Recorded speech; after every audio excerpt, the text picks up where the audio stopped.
안녕하세요. 77의 건축 이야기 77입니다.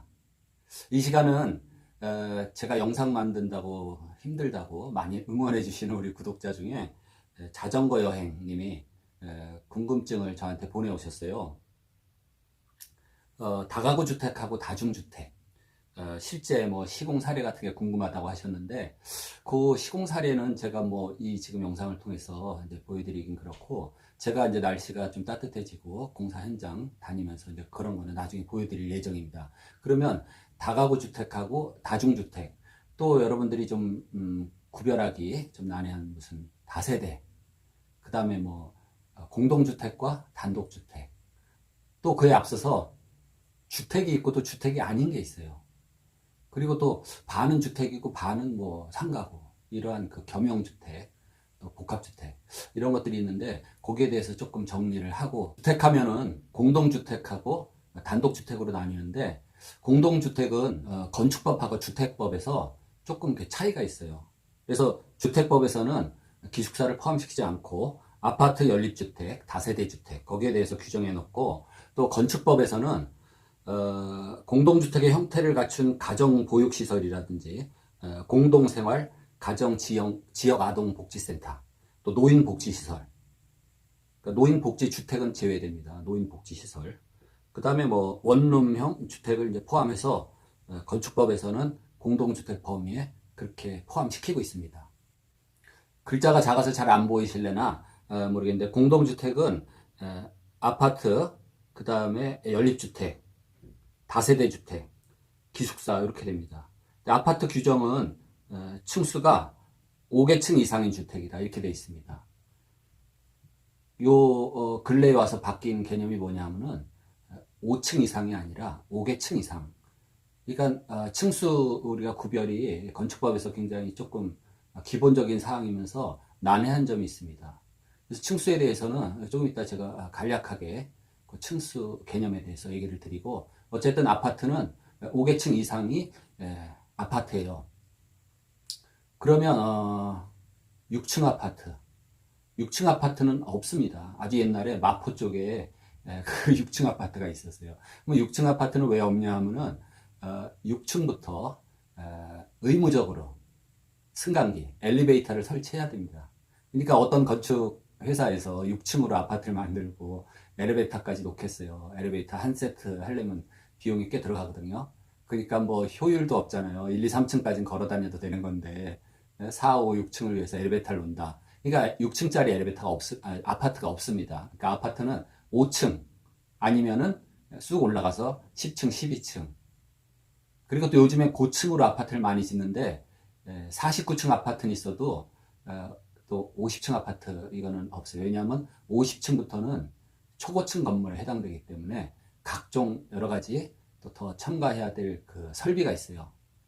피난, 방화에 대한 안전, 외벽에 대한 재료, 뭐 이런 것들 다 갖춰야 됩니다. 그래서 사고 그 이상으로 안 해요. 그 50평부터는 초고층 건물 규제가 있습니다.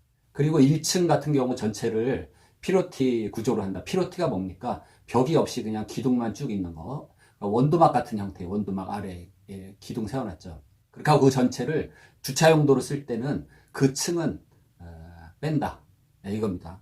그리고 아파트에 대한 규정이 있잖아요. 주택으로 쓰이는 층수가 5개층 이상인 주택이다.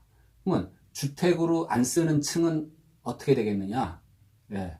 주택으로 안 쓰는 층은 층수에 산입을 안 합니다. 그래서 전망이 좋은 25층에다가 주민 편의시설, 뭐 휴게실이라든지 운동시설 이런 걸 해놓고 그 층을 전부 그렇게 주민 편의시설, 공공 편의시설을 했다 그러면은 그 층은 아파트 층수에서 제외됩니다. 왜냐하면 주택으로 쓰이는 층수가 5개층 이상 이렇게 돼 있기 때문에 그래요. 그 다음에 연립주택도 여러분들이 뭐 설명 안 해도 다 알겠지만은 연립주택은 이게 바닥면적 합계가 660 스퀘어미터를 초과한다. 그리고 층수가 4개층 이하. 그게 연립주택입니다. 그러면 면적이 660 스퀘어미터를 초과하면서 4개층 이하가 아니라 5층짜리다. 그런 거 아파트예요. 그렇죠? 5층짜리는 아파트. 그래서 연립주택하고 아파트는 층수에서 구별이 되고, 마찬가지로 연립주택 그 하부 1층에 피로티 구조로 해서 주차 전용으로 전체를 쓴다 그러면 그 층은 층수에서 산입을 안 한다 이겁니다. 그 다음에 다세대 주택 있죠. 다세대 주택. 주택으로 쓰이는 한 동의 바닥 면적이 요 합계가 660 스퀘어미터 이하입니다.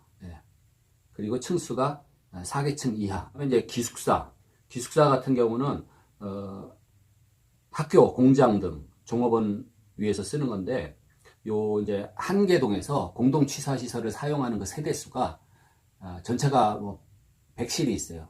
그러면 100세대가 있는데 거기서 50% 이상이 요 공동 취사 시설을 이용을 해야 됩니다. 요 학생 복지 주택도 마찬가지로 기숙사에 해당이 돼요. 그리고 층수 산정할 때는 지하층은 주택의 층수에서 제외가 된다. 요 조항이 달려 있습니다. 그 단독주택은 다시 말해서 단독주택, 그렇죠? 다중주택, 다가구주택, 그 다음에 공관이 이렇게 요 네 가지 포함되는데, 단독주택에서 이제 가정 보육시설을 포함합니다. 그리고 또 하나는 제가 지난 영상에서 말씀드렸지만은, 예를 들어 가평에 전원주택이 있어요. 대지가 300평, 건물 연면적이 뭐 120평, 뭐 그 정도. 수영장도 있고 아주 크다란 그런 저택이 있어요, 가평에. 근데 이게 주택인가 아닌가? 이 세법상에서는 그걸 분류를 합니다. 그래서 상시 주거를 안 하는 주택에 대해서는 그것을 별장이라고 또 분류를 해요. 그래서 그 별장으로 분류가 되면은 세법상으로 주택에 포함시키지 않습니다. 그렇기 때문에 서울에 내가 아파트가 하나 있고 가평에 그 저택이 하나 있다 그러면은 그게 별장으로 분류되어 있으면 1가구 2주택에 해당이 안 됩니다. 근데 이제 상시 주거를 하면서 주택으로 쓰고 있다 그러면은 1가구 2주택이 돼요. 또 그 가평 별장을 세를 놨어요. 세를 놔서 세입자가 상시 주거를 하면서 살고 있으면은 1가구 2주택이 되죠. 근데 그 세입자도 그냥 세를 얻어서 별장으로 써요. 그래서 별장으로 분류되면은 1가구 1주택이 되는 겁니다. 그리고 그 별장이 공시지가가 9억이 넘어요. 한 12억. 이렇게 되면은 그 고급주택으로 분류가 되면서 또한 고가주택이 됩니다. 호화주택이라는 그 공식적인 단어는 없어요. 고가주택, 고급주택. 이 규정은 또 있습니다. 어쨌든 얘기가 좀 딴 데로 가는데, 이 단독주택과 그 다음에 이제 단독주택 범위에 들어가는 게 다중주택. 그래서 자전거 여행님이 궁금해하는 그 다중주택입니다. 근데 다중주택은 지금 요 세 가지 요건을 다 갖춰야 돼요. 첫째는 학생 또는 직장인이 장기간 다수인이 거주할 수 있는 그런 구조가 돼야 돼요.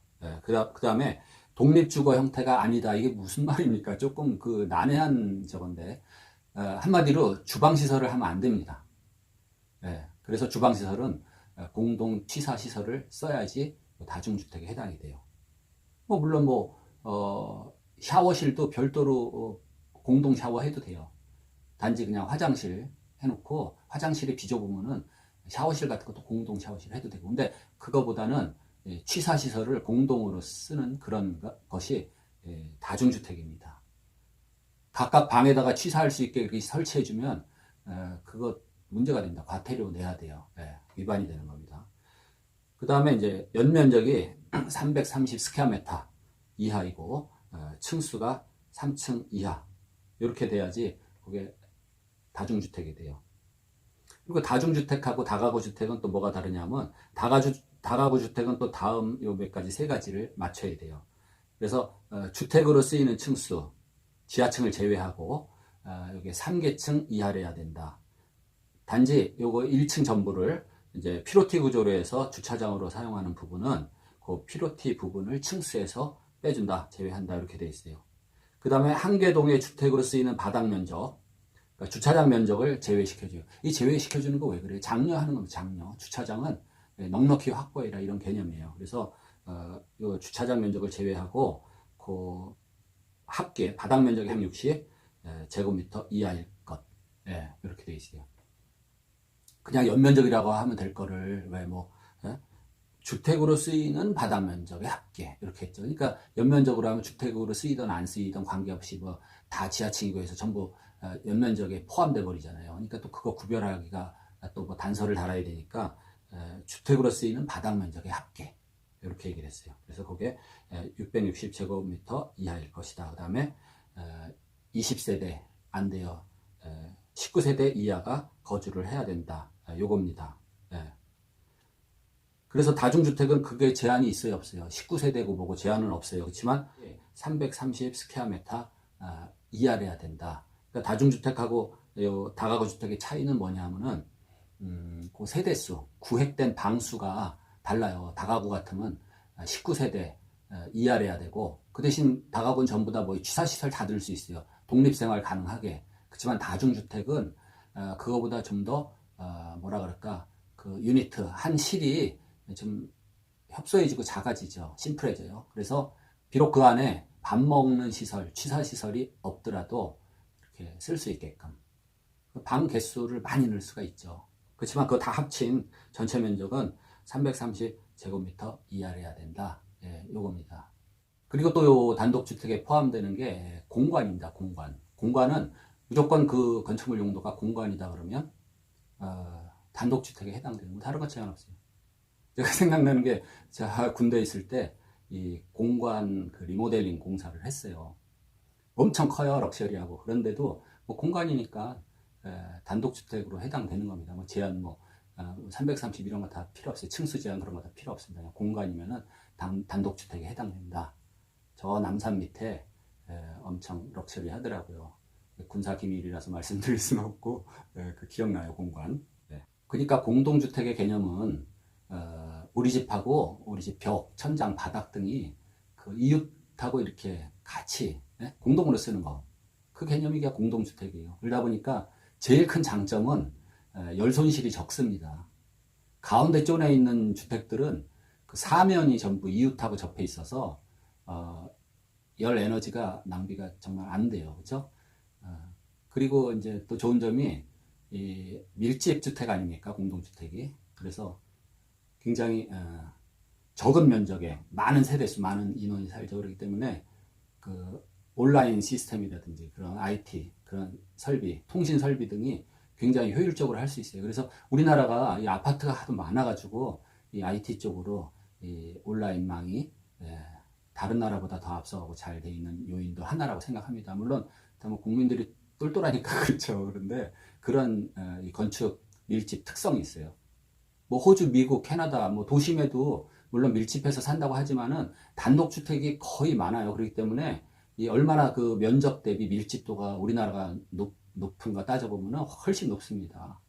그리고 조금 뭐 그 교외로 나가면은 집들이 똑똑 떨어져가지고 전부 단독주택들 흩어져 이렇게 있다 보니까 그런 거 이렇게 온라인망 구성하기가 IT 쪽으로 통신망 구성하기가 굉장히 힘들죠. 그런 점도 있습니다. 자전거 여행님께서 그 실제 이제 다중주택하고 다가구 뭐 시공 사례를 궁금해 하셨는데, 글쎄 뭐 시공 사례 여기서 이제 시공보다도 예를 들어서 그런 어떤 수익성 같은 거 생각해 보면 한 예로 다중주택은 굉장히 이렇게 작은 대지에도 가능합니다. 예. 그래서 예를 들어서 대지가 한 350평에도 가능해요. 왜냐하면 그 한 객실, 이제 적정한 뭐 역세권 주변의 땅이 예를 들어 한 작아도 돼요. 한 35평. 요 정도 되면은, 예를 들어서 평당 1,500만 원에 그렇게 구입을 했다고 보면은 요 토지 대금이 한 5억 2,500 정도 될 거예요. 그 다음에 한 바닥에 한 층에 4개 이제 실을 만든다. 그러면은 이제 공동 계단 포함해가지고 한 5평씩 잡으면은 4개가 되니까 20평이죠. 그래서 이제 4개 층 올라가면은 80평이 됩니다. 총 80평. 그 다음에 4, 46, 16개 방이 나오죠. 이렇게 되면 건축비는 80평에 대해서 평당 한 400만 원 공사비를 가정을 하면 한 3억 2천만 원 됩니다. 그러면은 다 합치면 어떻게 돼요? 땅값 5억 2,500에다가 건축비 3억 2천 하면 한 8억 4,500만 원. 거기다가 뭐 풀옵션으로 해주려면 가전기기도 좀 사야 되고 뭐 세금이라든지 설계비 뭐 이런 거 좀 등등 해가지고 9억을 잡아요. 9억이 들어갔다 총. 각 실당 보증금 한 1,000만 원. 예. 그러면 1억 6천만 원 보증금이 들어오고 월세를 한 40만 원 정도 한다 그러면은 월세가 월 한 640만 원 정도가 들어오게 돼요. 그러면은 한 9억 원 정도 투자해서 월 640만 원 정도가 들어온다. 그럼 9억 원에서 보증금 들어온 거 1억 6천만 원 또 제해야죠. 그건 또 들어온 돈이 있으니까 세이브하고. 그다음에 내 돈이 모자르면은 또 은행 돈을 예를 들어서 썼다. 은행 돈을 뭐 3억을 썼다. 그러면은 640만 원 들어오는 월세 중에서 은행에 대한 그 이자 부담금을 또 제해야 되죠. 뭐 3억이면은 대략 얼마 나오는지 제가 잘 모르겠는데 예를 들어서 뭐 한 가정에서 제가 금리 모르겠어요. 한 100만 원이 나온다. 이자가 3억에 대해서. 그러면 뭐 한 내가 갖는 수익은 640만 원에서 100만 원 빼고 한 540만 원. 그러면 전체 9억에서 보증금 1억 6천 빼고 은행에서 3억을 대출받았으니까 4억 6천을 빼면 어떻게 됩니까? 4억 4천? 예, 이 돈이 들어가서 내가 수익은 한 월 540만 원 정도 된다. 괜찮지 않아요? 수익률이? 예.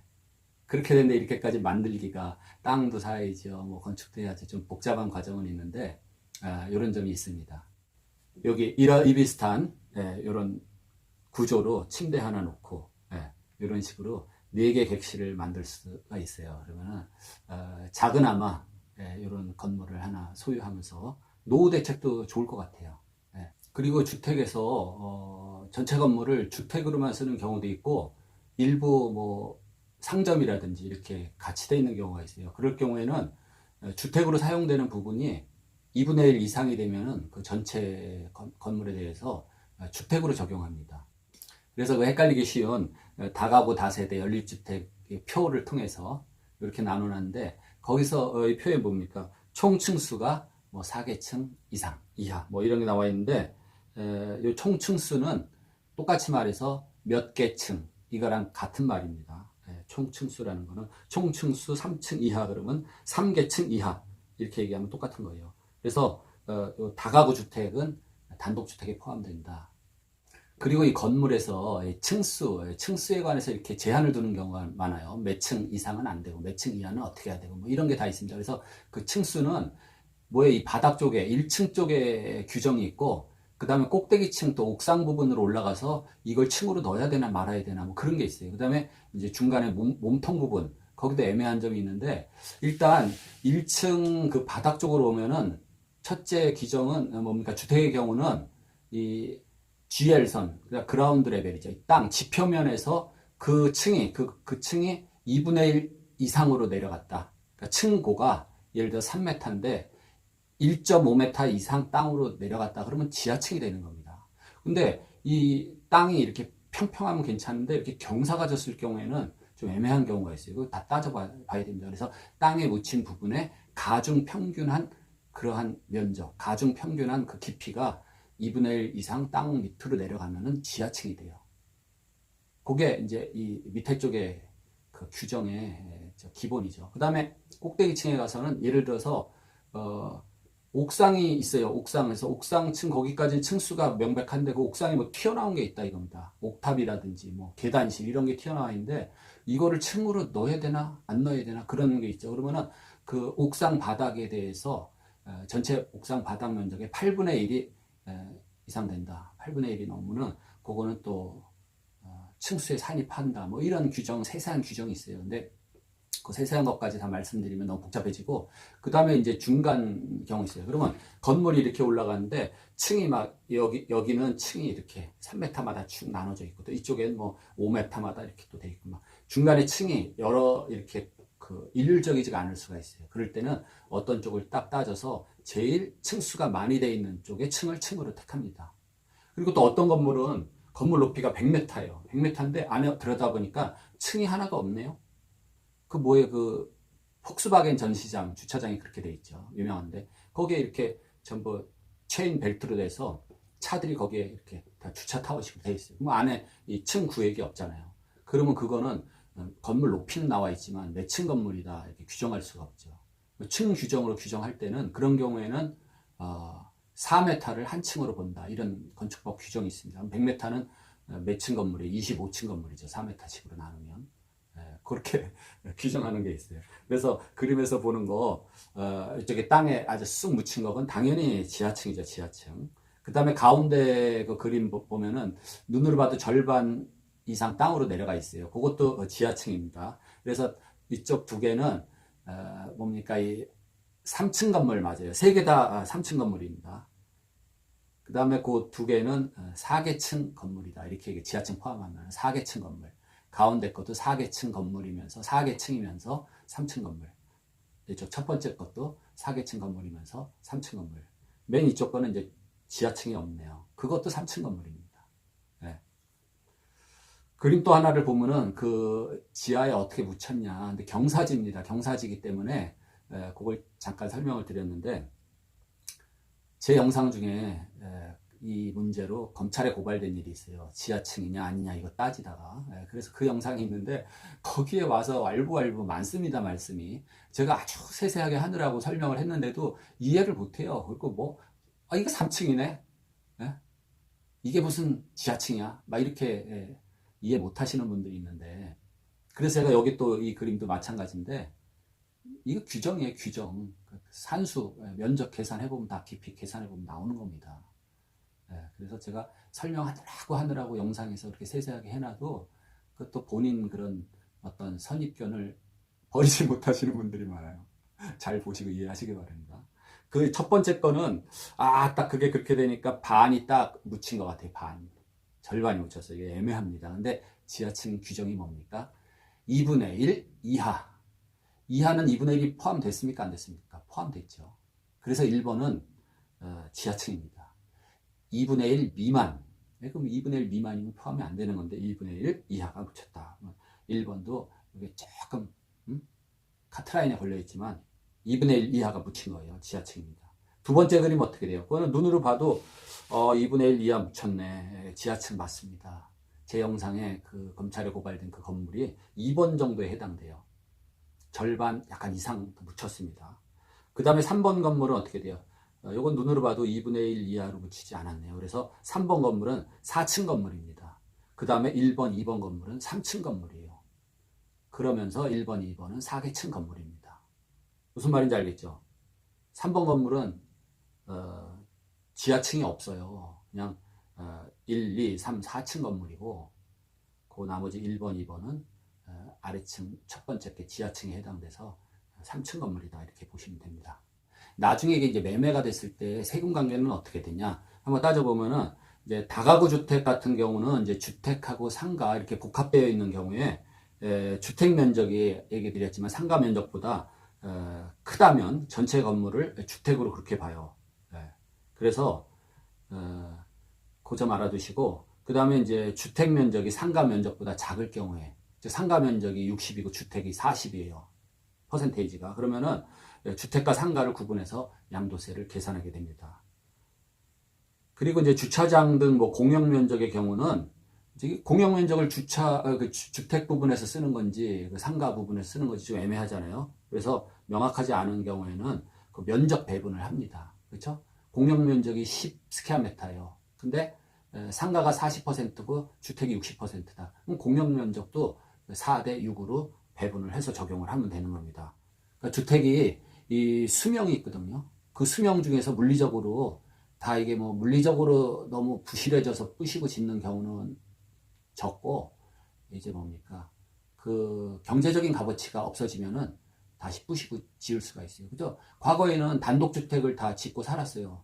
대지 한 뭐 80평, 70평 해가지고 단독주택을 짓고 살았는데 단독주택에서 뭐 새놓기도 나쁘고 그냥 한 가구가 살기에는 너무나 크고 그러니까 그걸 다 부셔버리고 다중주택이나 다가구나 뭐 다세대 이런 걸 짓게 됩니다. 그러면 경제적인 값어치가 올라가잖아요. 그럼 어떤 동네는 그 계산이 딱 명백하게 나와요. 부시고 지면은 수익성이 좋겠다. 그럼 그런 동네에는 많이들 짓죠. 그런 동네에서 건축업자를 또